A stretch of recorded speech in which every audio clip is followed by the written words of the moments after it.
রসগোল্লা শুনলেই আমাদের জিভে চলে আসে জল। আর সেই রসগোল্লা যদি দিয়ে বানানো হয় পায়েস, তাহলে সেই পায়েসের স্বাদ কিন্তু অনেক গুণ বেড়ে যায়। আজকের রেসিপি রসগোল্লার পায়েস। শুনতে অবাক লাগলেও এটাই সত্যি যে রসগোল্লা দিয়ে যদি এইভাবে একবার পায়েস বানিয়ে খাও, তাহলে অন্য পায়েস ছেড়ে জন্মদিন হোক বা যে কোনো শুভ অনুষ্ঠানে তোমরা এইভাবেই রসগোল্লার পায়েস বানিয়ে খেতে চাইবে, অন্য কোনো পায়েস খেতে আর ইচ্ছা করবে না। রেসিপিটার জন্য এখানে আমি কড়াইতে সামান্য জল দিয়ে দিলাম, আর জলের মধ্যে দিয়ে দিচ্ছি 1/2 লিটার লিকুইড দুধ। তোমরা চাইলে এখানে বেশি পরিমাণ দুধ দিয়ে বানাতে পারো যদি বেশি পায়েস বানাতে চাও। আমি অল্প পরিমাণই বানাবো। তো 1/2 লিটার দুধটা দেখো এখানে গরম হতে শুরু করেছে, মানে ফুটে উঠতে শুরু করেছে। তখন আমি 4টে এলাচকে ফাটিয়ে দিয়ে দিলাম। আর এখানে আমি মাত্র 30 গ্রাম গোবিন্দভোগ চাল জলে ভিজিয়ে রেখেছিলাম। যদি 1 লিটার দুধে বানাও তাহলে 50 থেকে 60 গ্রাম চালের পায়েস করবে, আর 1/2 লিটার দুধে বানালে 30 গ্রাম চালের পায়েস, এটুকুই যথেষ্ট। তো খুব ভালো করে চালটাকে নেড়ে চেড়ে দিয়েছি। তো এখানে আমার পায়েসটা ফুটতে থাক, চালটা সিদ্ধ হতে থাক। আর নিয়েছি এখানে 6টা রসগোল্লা। পরিবারের সদস্য সংখ্যা বুঝে নেবে।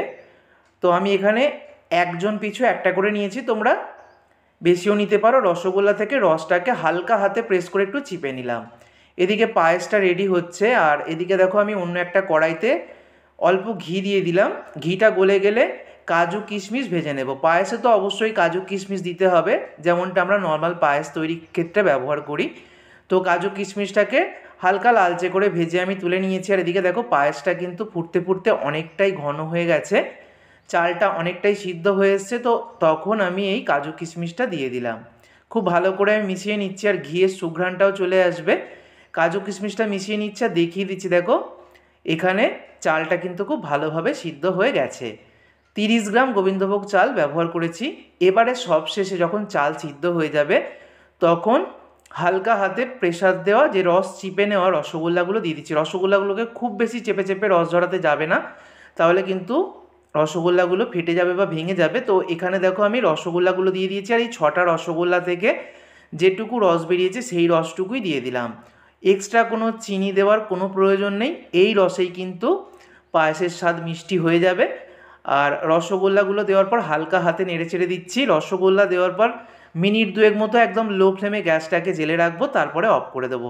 একদমই বেশিক্ষণ নেড়ে চেড়ে দিতে যাবে না, তাহলে কিন্তু রসগোল্লাগুলো ভেঙে যাবে, নরম হয়ে যাবে। রসগোল্লাগুলো যেহেতু রস চেপাচ্ছে, তাই দুধটাকে টেনে নেবে। আর দেখো আমি গ্যাস অফ করে দিয়েছি। এখন আমি দেখিয়ে দিচ্ছি, ঠান্ডা হওয়ার পর কিন্তু এটা আরও সুন্দর হয়ে যাবে ঘনত্বটা। আর এই পায়েসের স্বাদও কিন্তু ঠান্ডা ঠান্ডায় বেশি খেতে ভালো লাগবে। তৈরি হয়ে গেল দুর্দান্ত স্বাদের রসগোল্লার পায়েস। যাদের বাড়িতে ফ্রিজ আছে তারা ফ্রিজে রেখেও খেতে পারবে, ফ্রিজ থেকে বার করে খেলেই গরমে দুর্দান্ত লাগবে। জন্মদিনেও তোমরা বানাতে পারো, বাড়িতে পুজো হোক বা যে কোনো শুভ অনুষ্ঠানে তোমরা এইভাবে একদম নতুন স্বাদেরই রসগোল্লার পায়েস বানিয়ে কাউকে খাওয়ালে সে কিন্তু তোমার প্রশংসায় পঞ্চমুখ হয়ে যাবে। তাহলে বন্ধুরা, পায়েসের এই একদম নতুন ইউনিক রেসিপিটা অবশ্যই ট্রাই করো। ভিডিওটা ভালো লাগলে বন্ধুদের মধ্যে প্রচুর শেয়ার করো।